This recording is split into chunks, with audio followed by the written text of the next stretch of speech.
नमस्कार, आपका डॉक्टर देख रहे हैं आप और मैं हूं आपके साथ शमशेर सिंह।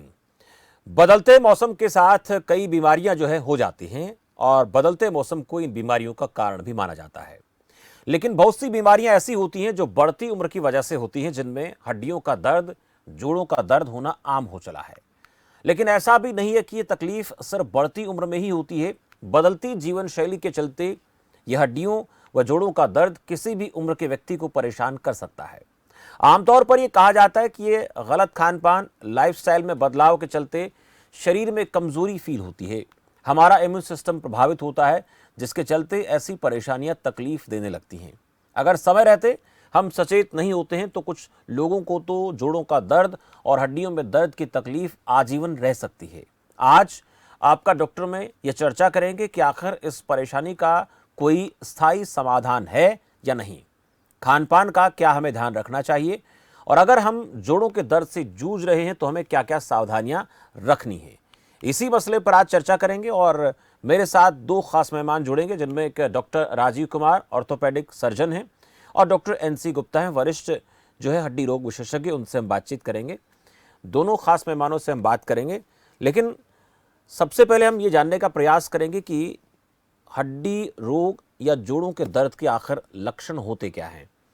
जो लोग इस कार्यक्रम को देख रहे हैं वो ज़रा समझें। पहला सवाल मेरा उनसे यही होगा कि हड्डी रोग या जोड़ों के रोग के लक्षण होते क्या हैं, और उसके बाद आप ये समझने की कोशिश करेंगे, आप ये जान पाएंगे कि क्या हम इस प्रकार के दर्द से, इस प्रकार के रोग से पीड़ित तो नहीं हैं। फिर उसके बाद आप कॉल कर सकते हैं, डॉक्टर से बातचीत कर सकते हैं और पूछ सकते हैं, जान सकते हैं कि आखिर इस बीमारी की जड़ क्या है और इसका इलाज क्या है।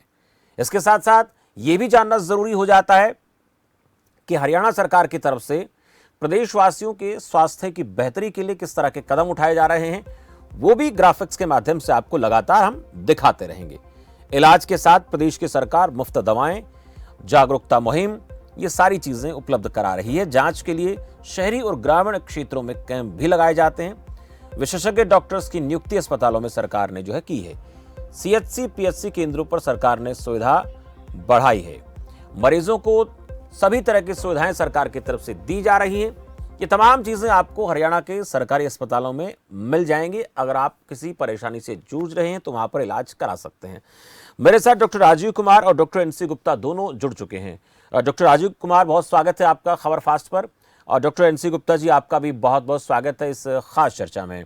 मैं पहले गुप्ता साहब आपसे जानने की कोशिश करूंगा कि हड्डी और जोड़ों के दर्द के लक्षणों पर बात करेंगे, ताकि जो लोग इस कार्यक्रम में अभी जुड़े हैं या थोड़ी देर बाद जुड़ेंगे या देखेंगे तो उनको पता चले कि आखिर इस बीमारी के लक्षण क्या है, और उसके बाद वो सवाल करने में उन्हें आसानी होगी। पहला सवाल आप ही से रहेगा सर, इसके शुरुआती जो स्टेज है वो कौन सी होती है, खासकर हड्डी रोगों की, जोड़ों के दर्द की? ऐसा दर्द जो है वो अपने आप में ही एक लक्षण है जी। और अगर किसी भी अंग के, शरीर के किसी भी अंग में दर्द होता है तो हमें फिर उससे वजह ढूंढने की जरूरत पड़ती है। दर्द किसी भी जोड़ में हो सकता है, पैर के जोड़ों में हो सकता है, एंकल जॉइंट में हो सकता है, नी जॉइंट में हो सकता है, हिप में हो सकता है, कमर में दर्द हो सकता है, कंधे में, गर्दन में, शरीर के किसी भी अंग के अंदर दर्द हो सकता है। और उसी से ही वही एक पहला लक्षण होता है जिससे कि हम समझते हैं कि कोई तकलीफ है और उससे हमें जांच पड़ताल करने की आवश्यकता है। जी, बहुत है। इसके साथ साथ दूसरे लक्षण भी जो आ जाते हैं, किसी में सूजन आ जाती है जोड़ों के ऊपर, किसी में पेशेंट को बुखार आने लगता है, भूख बंद हो जाती है, और दूसरे भी लक्षण जो हैं वो आने शुरू हो जाते हैं। तो डिपेंडिंग ऑन कि मरीज को क्या क्या लक्षण है और उसी के हिसाब से फिर आगे जांच पड़ताल करते हैं और डायग्नोसिस पर पहुंचने की कोशिश करते हैं। और कुछ हो सकता है उसमें हमको इन्वेस्टिगेशन वगैरह भी करनी पड़े, एक्सरे और खून पेशाब की जांच, और आजकल तो और भी एडवांस इन्वेस्टिगेशन आ गई हैं, जैसे MRI, CT स्कैन और इवन अल्ट्रासाउंड भी अब हड्डी के और जोड़ों के रोगों के अंदर मदद करने लगा है। जी गुप्ता साहब, एक दर्शक मेरे साथ जुड़े, हुकुम सिंह है मधु विहार दिल्ली से। हुकुम सिंह जी, बहुत स्वागत है आपका। हुकुम सिंह जी, आवाज सुन पा रहे हैं मेरी आप? चलिए, हुकुम सिंह जी से संपर्क टूट गया है। हम लगातार चर्चा कर रहे थे कि इसके लक्षण क्या होते हैं। डॉक्टर गुप्ता ने बहुत अहम बात बताई कि दर्द कोई भी हो, और इस प्रकार का दर्द अगर आपको है तो आप जोड़ों के दर्द या हड्डी रोग से पीड़ित हो सकते हैं। लेकिन डॉक्टर राजीव कुमार से इस पर मैं समझने की कोशिश करूंगा कि इस प्रकार का दर्द क्या किसी व्यक्ति को लगातार रहता है, कभी कभार होता है, या फिर नियमित अंतराल पर इस प्रकार की परेशानी देखने को मिल सकती है? डॉक्टर राजीव, शुरुआती लक्षण में मतलब ऐसा रहता है कि कई बार दर्द शुरू में एक बार होता है, बाद में नहीं होता है, और जोड़ों में सूजन आनी शुरू हो जाती है। कभी सूजन हो गई है, कभी सूजन चली जाती है। और एक और अहम जो इसमें सिम्टम रहता है वो है स्टिफनेस का। जोड़ों में स्टिफनेस भी होनी शुरू हो जाती है। जैसे कि कई बार गठिया वगैरह, जैसे रूमेटॉइड आर्थराइटिस होती है, उसमें स्टिफनेस सबसे इम्पोर्टेंट सिम्टम होता है। और उसमें धीरे धीरे ये सब जो लक्षण है ये बढ़ने शुरू हो जाते हैं। शुरुआती में जो स्टिफनेस है वो 10-15 मिनट रहती है। बाद में जो स्टिफनेस है वो धीरे धीरे करके आधा घंटा, 1 घंटा भी रहने लगती है। जी। और जैसे दूसरे जो बीमारी होती है, जैसे कि गाउट होती है, जिसमें कि यूरिक एसिड बढ़ने लगता है, उसमें जोड़ों में दर्द होना शुरू हो जाता है। जी। शुरू में ज्यादातर ये जो बीमारी है पैर के जोड़ से शुरू होती है, जिसमें कि पैर के अंगूठे के पास वाला जो जॉइंट होता है उसमें दर्द होना शुरू हो जाता है, उसमें अकड़ावट हो जाती है। जी। तो ये शुरू में जैसे कि जब जोड़ ठीक रहता है तब तो उसमें पहले दर्द हो जी, और जब जैसे जोड़ खराब होना शुरू हो जाता है फिर दर्द परमानेंट रहता है। उसमें जरा सी भी मूवमेंट होने पर उसमें दर्द होना शुरू हो जाता है। मतलब वो हर टाइम फिर दर्द, पेशेंट को हर समय दर्द रहता है और वो धीरे धीरे ज्यादा परेशानी का सामना उसको फिर करना पड़ता है। रविंद्र एक दर्शक मेरे साथ है बागपत से। रविंद्र जी, स्वागत है आपका। मेरा सवाल डॉक्टर साहब से ये है कि मेरे लेफ्ट साइड के शोल्डर पे पेन काफी दिनों से रहता है और मैंने इसका ट्रीटमेंट भी कराया है, लेकिन अभी तक उसका कोई परमानेंट इलाज हो नहीं पा रहा है। हालांकि डॉक्टर ने मुझे ये कहा था कि आपका यूरिक एसिड बढ़ा हुआ है, जिसके ट्रीटमेंट अभी भी मेरा चल रहा है, लेकिन पेन से रिलीफ नहीं मिल पा रहा है। तो क्या ये बोन्स में कुछ इफेक्ट्स आ रहे हैं या कुछ और रीजन है? जी, और रणवीर जी आप बने रहे। डॉक्टर एनसी गुप्ता जी से हम जानने की कोशिश करेंगे कि आपको तकलीफ किस प्रकार की है। डॉक्टर गुप्ता। रोहन जी, आपकी उम्र कितनी है? अब मेरे को सुन पा रहे हैं? आपकी उम्र क्या है? एज क्या सर है? मेरी उम्र 40 के करीब है। 40। शुगर तो नहीं है आपको? नहीं सर, शुगर नहीं है, लेकिन डॉक्टर को जब मैंने चेकअप कराया था, जो रिपोर्ट आई थी, उन्होंने टेस्ट कराने को कहा था, तो उस दौरान में यूरिक एसिड रेज्ड आई थी। यूरिक एसिड कितना था सर? 6.7। 6.7 तो कोई खास ज्यादा नहीं है। लेकिन नॉर्मल रेंज कितनी है? आप उस टेस्ट के अंदर वहाँ लिखा होगा कि नॉर्मल रेंज क्या है उसकी? सर 3 से लेकर के 7 पॉइंट तक था। हाँ, तो ये तो नॉर्मल रेंज के अंदर है, इसकी वजह से तो नहीं है ये। वैसे भी शोल्डर के अंदर अराउंड एज ऑफ 40 स्टिफनेस होने के चांसेस रहते हैं। कोई मामूली चोट लग जाए, कोई आपने बोला चोट वगैरह तो नहीं लगी, लेकिन शोल्डर से लेकर के पूरा आर्म मतलब पूरी वो पेन होती है, मस्कुलर पेन्स होती है उसमें एक्चुअली ना, मस्कुलर्स में काफी पेन होती है मेरे। तो शोल्डर के अंदर अक्सर पेरियार्थराइटिस, दैट इज फ्रोजन शोल्डर बोलते हैं जी, उसकी वजह से भी ये पेन हो जाता है। और यूरिक एसिड आपका नॉर्मल लेवल के अंदर ही है। थोड़ी फिजियोथेरेपी वगैरह करना पड़ेगा आपको। मेरा एक वीडियो बनाया हुआ है, मैं pain in and around shoulder joint, आप वो देख लीजिए। वो मेरी चैनल है डॉक्टर एनसी गुप्ता के नाम से, तो उसमें आपको ये मिल जाएगा। उसमें काफी कुछ मैंने बताया और समझाया भी है, और कुछ एक्सरसाइजेज हैं जो मैंने डेमोन्स्ट्रेट किए हैं, तो आप वो एक्सरसाइज करिए, होपफुली इससे ठीक होगा। तो सर मैं जो यूरिक एसिड की मेडिसिन ले रहा हूँ उसको मैं कंटिन्यू रखूँ या उसको ड्रॉप आउट? क्या मेडिसिन ले रहे हैं आप? सर नाम तो एक्चुअल मेरे को अभी नहीं याद है। वो 40 mg की है टैबलेट, छोटी सी। नहीं, ये जो यूजुअली जो गाउट के लिए देते हैं, मैं आपको गाउट के ट्रीटमेंट पे नहीं चालू करना चाहूँगा अभी।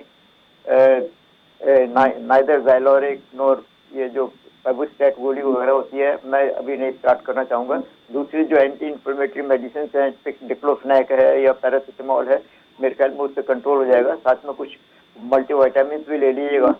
And I would at least avoid giving you दो मेडिसिन जिससे कि यूरिक एसिड लेवल को कम करते हैं। 6 पॉइंट कुछ is certainly not level eight विच मैं आपको ये यूरिक एसिड कम करने की दवाइयाँ देना चाहूँगा। इनकी जी। प्रॉब्लम क्या है कि एक बार शुरू कर देते तो फिर बंद नहीं कर पाएंगे, और अगर बंद कर दें तो आपको एक्यूट अटैक भी आ सकता है उससे। तो I would rather avoid it. जी। और दूसरी दवाइयों से कंट्रोल करना चाहेंगे। यूजुअली इसमें फिजियोथेरेपी की जरूरत पड़ती है। अगर ठीक नहीं बैठता तो अपने एक्सरे वगैरह दिखाइए, देखेंगे। जी it need more examination also. चले, बहुत शुक्रिया रविंद्र जी बातचीत के लिए। एक दर्शक और मेरे साथ रणबीर रोहतक से, उनका सवाल ले लेते हैं, क्या कहना चाहते हैं। रणबीर जी स्वागत है आपका। डॉक्टर साहब, जी डॉक्टर साहब मैं ये पूछना चाहता हूँ कि मेरी बैक में पेन रहता है और पिछले 10-15 दिन से रह रहा। चले, राजेश दर्शक हमारे साथ हैं, माफ कीजिए। डॉक्टर राजीव कुमार, जरा हम चाहेंगे कि राजेश की इस परेशानी का थोड़ा सा कुछ आप समाधान बताएं। हाँ जी, हम इनसे थोड़ा सा जानना चाहते हैं कि इनकी पहले तो उम्र कितनी है। राजेश उम्र बताएं, कितनी उम्र है आपकी। चलिए, आवाज शायद 36 है सर। 36 जी। 36।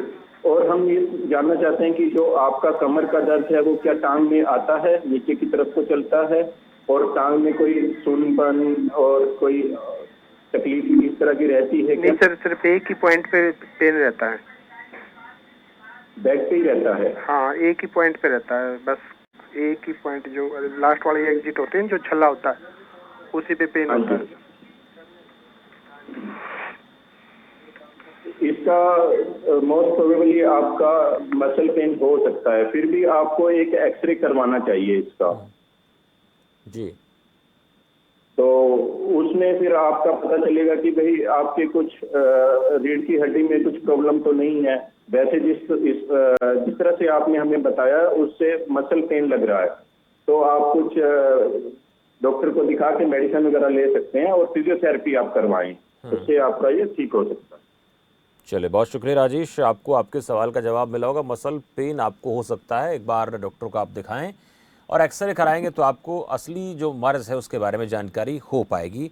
डॉक्टर गुप्ता, जैसे आपने लक्षणों के बारे में जानकारी दी, ये बताया कि किस तरह से इस चीज़ के बारे में, इस दर्द के बारे में पता हमें चल सकता है। उम्र का थोड़ा सा बातचीत हम करना चाहेंगे, खासकर किस उम्र के लोगों को हड्डी रोग या जोड़ों के दर्द को लेकर अलर्ट हो जाना चाहिए अगर उन्हें इस तरह की परेशानी है, और अगर आज के संदर्भ में देखें तो ये उम्र जो है किस तरीके से इस उम्र के पड़ाव को हम समझ सकते हैं।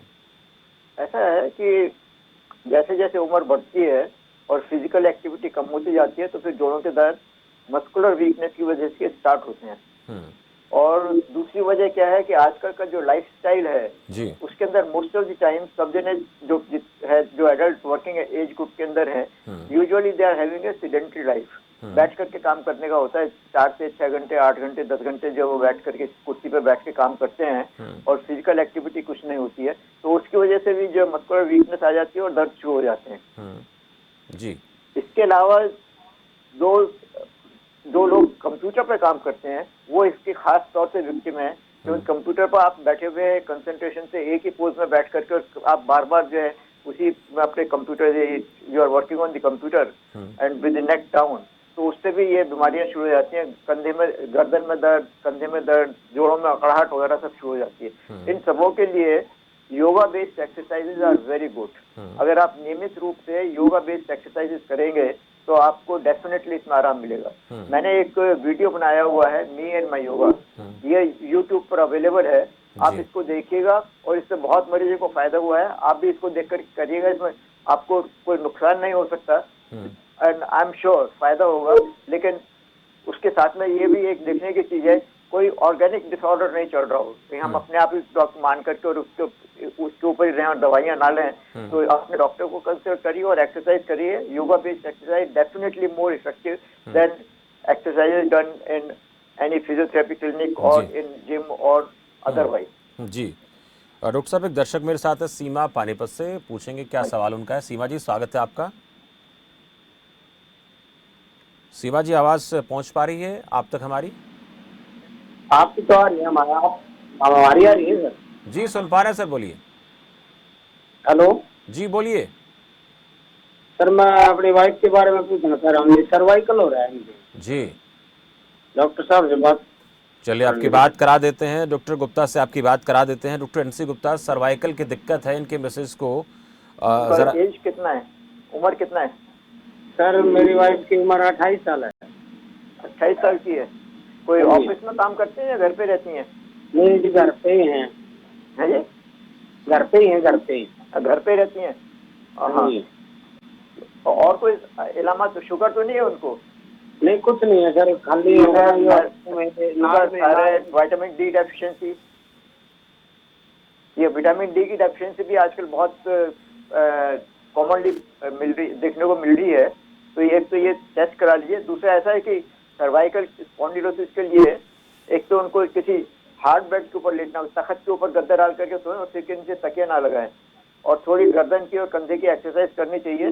साथ में multivitamin tablet, mineral tablet, vitamin A and D capsule tablets वगैरह ले लें। और अगर दर्द ज़्यादा है तो उसके लिए जो नॉन एंटी इन्फ्लेमेटरी ड्रग्स होती हैं वो लें तो आराम आएगा। थोड़ी एक्सरसाइज जरूर करें। जी और सीमा, इसके लिए जो मैंने एक वीडियो बनाया है, yoga simplified 7 minutes exercises in office on chair, तो चेयर पे बैठ करके करनी, उससे काफी फायदा मिलेगा। एक दो चीज़ें करने के लिए कहा है सीमा के बारे में। डॉक्टर साहब ने कहा कि वो एक विटामिन ए और डी का सेवन करें, इसके साथ साथ मल्टीविटामिन का भी इस्तेमाल करें, और ऐसे किसी हार्ड तख्त की बात हम करें उस पर सोएं, लेकिन उस पर गद्दे का इस्तेमाल ना करें। ये नहीं, परेशानी गद्दा लगाना है लेकिन तकिया ना लगाएं। तकिया ना लगाएं, तकिए का इस्तेमाल ना करें। डॉक्टर साहब ने बताया है इन चीज़ों का अगर इस्तेमाल करेंगे तो फिर असर दिखेगा। एक और दर्शक मेरे साथ है, सुरेंद्र शर्मा नरवाना से। सुरेंद्र जी, स्वागत है आपका। नमस्कार सर। जी नमस्कार सर मेरे 2 साल पहले फ्रैक्चर हुआ था पाँव में, एडी के पास, जी। और हड्डी जुड़ चुकी है। उसके बाद भी दर्द है सर। सुरेंद्र जी बने रहे, डॉक्टर राजीव कुमार से हम आपके सवाल का जवाब लेते हैं। डॉक्टर राजीव, क्या आपको शुगर है? जी सर, आज उसके बाद भी दर्द है जी, हड्डी जुड़ चुकी है, उसके बाद दर्द है। हेलो, शुगर तो नहीं है आपको? डॉक्टर साहब पूछना चाहते हैं आपसे सुरेंद्र जी, शुगर नहीं सर, शुगर नहीं है जी मेरे को जी। आपको शुगर नहीं है जी। और अभी क्या रेशा चलता है? रेशा चलता है सुरेंद्र जी, डॉक्टर साहब कुछ पूछना। टीवी सेट की आवाज कम करें सुरेंद्र जी आप, उसके बाद आप पूछेंगे तो सवाल का जवाब बेहतर से मिलेगा। वहां से आवाज वापस हमें आ रही है। ठीक है सर। जी डॉक्टर साहब पूछिए। क्या आपको अभी रेशा चलता है? एडी में रेशा चल रहा है क्या? एडी में नीचे दर्द होता है सर। एडी में नीचे दर्द होता है डॉक्टर राजीव, लगातार दर्द होता है। तो उसमें क्या रेशा है कि नहीं है? नहीं, रेशा नहीं है जी, बस हड्डी जुड़ गई है। डॉक्टर कहते हैं कि कैल्शियम की कमी है। अच्छा, उसके लिए अब आप उसके लिए थोड़ी सी एक्सरसाइज कर सकते हैं। थोड़ा सा बाल्टी में पानी लेकर उसमें कुछ नमक और कुछ रेत डाल लें और उसके अंदर पानी में ही अपनी टांग डालकर और उसको एक्सरसाइज कीजिए जी। ठीक है। और आप खाने पीने में थोड़ा सा परहेज रखें, जैसे यूरिक एसिड के लिए जो परहेज रहते हैं, जैसे कि दालें, मटर और जो प्रोटीन वाली चीजें होती हैं उनका थोड़ा परहेज रखें। मीठे वाली चीजें कम खाएं आप। ठीक है सर। और ये एक्सरसाइज करें, इससे आपको आराम रहेगा एडी में। चलिए, बहुत शुक्रिया सुरेंद्र जी बातचीत के लिए। डॉक्टर साहब ने आपको एक उपाय बताया है, उसको आप करके देखें, आपको आराम मिलेगा। एक दर्शक और मेरे साथ, संतोष रेवाड़ी से। संतोष जी स्वागत है आपका। हाँ सर, मैं रेवाड़ी से बोल रही हूँ, संतोष बोल रही हूँ जी। बोलिए। मेरी एज सर 54 है जी। और मेरे को 2017 में थायराइड कैंसर हुआ था जी। उसका ऑपरेशन हुआ था। उसके बाद मेरे बोन्स में आ गया था और मैंने मैक्स हॉस्पिटल में ऑपरेट कराया था जी। उसके बाद से मेरे पूरे बॉडी में पेन रहता है। मैं वर्किंग हूँ। संतोष जी आप बने रहें, डॉक्टर एनसी गुप्ता आपके इस सवाल का जवाब देंगे। डॉक्टर गुप्ता। संतोष जी, ऐसा वो बायोप्सी रिपोर्ट क्या है आपकी? जब ऑपरेशन किया था तो उन्होंने टिश्यू निकाल करके टेस्टिंग के लिए भेजा होगा, तो उसकी बायोप्सी रिपोर्ट क्या थी? उसके सर लास्ट में उन्होंने मुझे आयोडीन थेरेपी दी थी। मैंने 3 थेरेपी कराई, 2 तो मैक्स हॉस्पिटल साकेत में कराई और 1 मैंने कराई एम्स में, लास्ट वाली। और उसके बाद जो लास्ट वाली रिपोर्ट आई थी एम्स की, वो मेरी नॉर्मल आई थी। मेरे को बॉडी में 5 जगह कैंसर था, मतलब बोन्स में। मेरे बैक में था, दोनों थाइस पे था और मेरे शोल्डर पे था, दोनों पे। तो लास्ट वाली जो रिपोर्ट, और मेरे फोरहेड से मतलब फोरहेड के ऊपर सर में भी था, तो जो मेरी लास्ट वाली रिपोर्ट आई थी वो नॉर्मल आ गई थी। और उस टाइम आयोडीन थेरेपी के बाद मेरा सारा कुछ नॉर्मल आया था, लेकिन मेरे को बॉडी पेन बहुत ज्यादा होता है। इस वक्त सारे बॉडी में पेन है आपको? जी जी, मुझे बहुत पेन होता है, मतलब नॉर्मली 2017 के बाद से तो बहुत ज्यादा पेन है, जब से ये प्रॉब्लम्स हुई हैं, जब से मेरा थायराइड का ऑपरेशन हुआ है। और मेरी रिपोर्ट नॉर्मल आ चुकी थी, बट नहीं, देखिए आपने जैसे बताया उससे ऐसा लगता है कि आपके थायराइड की ओवर एक्टिविटी थी और उसी के लिए जो है ये आयोडीन वगैरह देते हैं। तो और दूसरा ये कि it becomes a very sensitive issue and I think you should be in constant touch. अपने जो डॉक्टर जिन्होंने ऑपरेट किया है, आप थायराइड यूनिट के डॉक्टर को दिखाइएगा। ऐसे टेलीविजन पर बात करने से हम आपको पूरा गाइडेंस नहीं दे पाएंगे इसके लिए। ये बहुत सेंसिटिव इशू है और खास तौर से जब आप कह रही हैं आपको 4-5 जगह पर इसका स्प्रेड हो चुका है, तो मेरे ख्याल में आपको हॉस्पिटल में ही इलाज कराना चाहिए। वैसे तो नॉर्मली आप थोड़ा विटामिन डी भी ले लीजिएगा, थोड़ा कैल्शियम भी खाइएगा, अच्छी डाइट लीजिएगा, मल्टी मिनरल टैबलेट भी ले लीजिएगा, लेकिन एग्जैक्ट ट्रीटमेंट जो है इसका वो अंडर सुपर स्पेशलिस्ट जो होते हैं इसके थायराइड के, उन्हीं की देखरेख में कराइएगा। जी संतोष जी, बहुत शुक्रिया। आपको डॉक्टर साहब ने कुछ बेहतर सुझाव दिए हैं, आप उनका ज़रा एक बार फॉलो करके देखें, आपको आपकी इस परेशानी का जो है निदान होता हुआ दिखेगा। एक दर्शक मेरे साथ है, शंकर कुमार दिल्ली से। शंकर जी, स्वागत है आपका। शंकर जी, टीवी सेट की आवाज़ कम कर दें और सवाल पूछें सर। शंकर कुमार जी, टीवी की आवाज़ आप कम कर दें प्लीज़। जी बोलिए। शंकर कुमार जी, आपसे गुजारिश है कि आप अपने टीवी की आवाज़ को कम कर दें सर, क्योंकि उसकी वजह से हम आपको ठीक से नहीं सुन पाएंगे।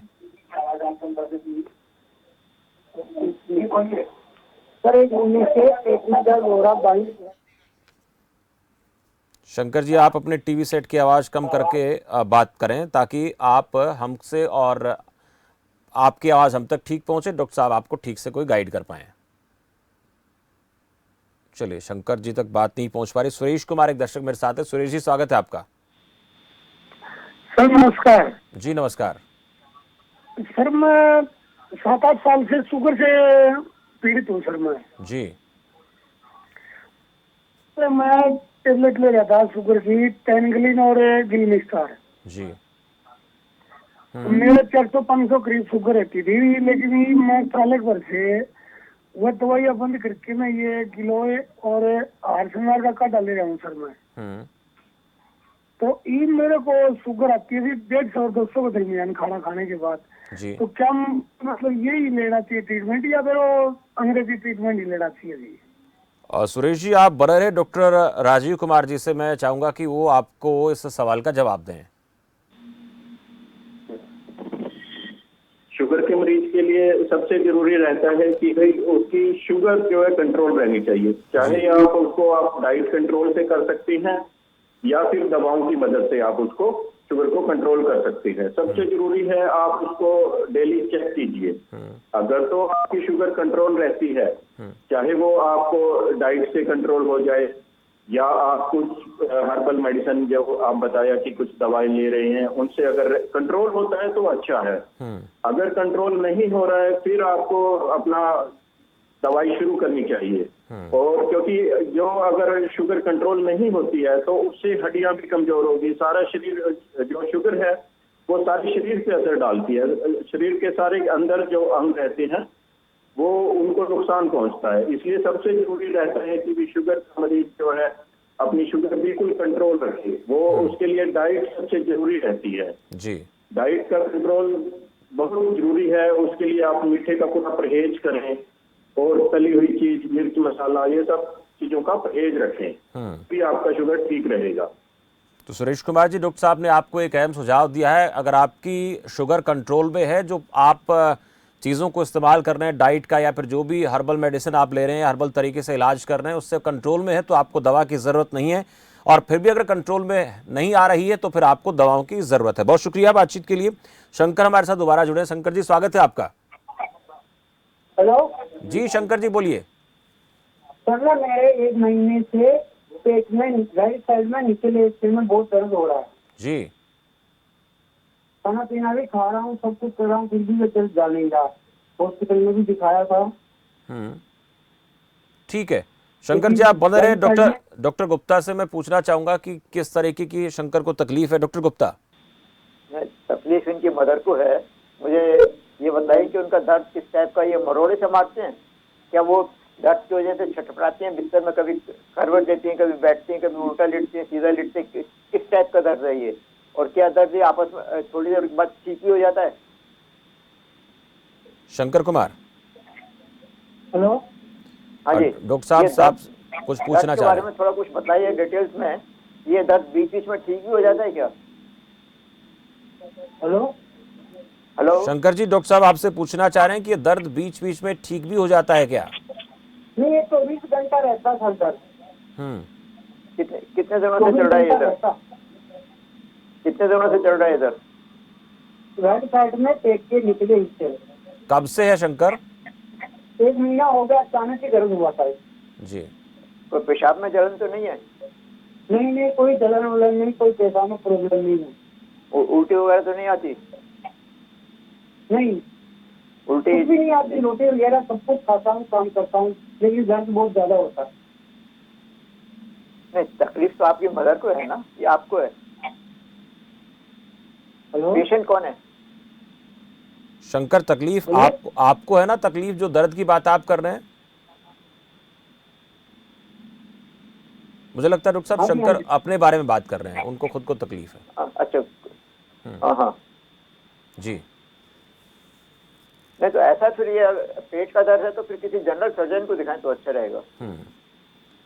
ये गुर्दे का दर्द भी हो सकता है, ये जिगर का दर्द भी हो सकता है, गॉल ब्लैडर का दर्द भी हो सकता है, कुछ गैस्ट्राइटिस की वजह से भी ऐसा दर्द हो जाता है।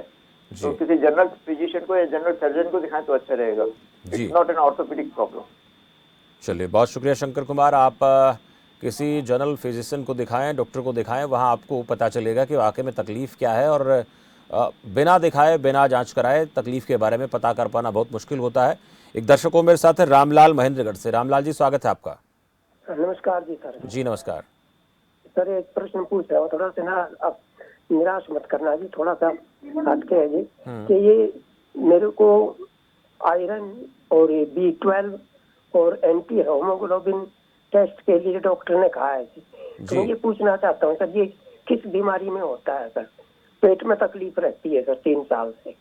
रामलाल जी, आप बने रहे, डॉक्टर राजीव से जरा जान लेते हैं। हालांकि डॉक्टर ने जो आपको सलाह दी है उसका आप पालन जरूर करें, लेकिन फिर भी आप जानना चाहते हैं तो डॉक्टर राजीव बताएं, रामलाल जी को ये टेस्ट कराने के लिए बोला डॉक्टर ने, क्या दिक्कत इनको हो सकती है? या तो उनमें खून की कमी होगी, या फिर उनका जैसे खाना पीना कई बार पेट में ठीक से नहीं हजम हो पाता है, जैसे कि उसमें इरिटेबल बाउल सिंड्रोम जिसको बोलते हैं, वो तकलीफ हो सकती है, जिससे इनका खाना ठीक ढंग से नहीं पच पाता है, तो वो इस तरह की बीमारी आ जाती है। उसमें आयरन डेफिशिएंसी भी हो जाती है और सब दूसरे मिनरल्स की भी कमी हो जाती है। हो सकता है वो आपको, जो डॉक्टर्स हैं वो रिपोर्ट करके ही आपको बता पाएंगे कि आपको क्या तकलीफ है जी। वैसे मतलब इसमें जो आयरन की कमी हो तो उसमें HB हमारे को जो क्लिनिकली दिखाई देगा, खून की कमी हो जाती है शरीर में, हमें सफेद या पीला शरीर दिखने लगता है। जी, चलिए, बहुत शुक्रिया रामलाल जी, आपको आपके सवाल का जवाब मिल गया होगा, हम उम्मीद करते हैं। और doctor Rajiv Kumar, doctor NC Gupta, आपने तमाम उन लोगों के सवालों के जवाब दिए जिनको तकलीफ चाहे किसी प्रकार की रही हो, लेकिन आपके सुझाव, आपकी तरफ से दिखाया गया रास्ता उनके लिए बेहतर साबित होगा। और जिस भी परेशानी से वो जूझ रहे हैं उसका उनको निदान करने में, उसका समाधान करने में उन्हें आसानी होगी। बहुत बहुत आभार आप दोनों का इस खास चर्चा में हमारे साथ जुड़ने के लिए।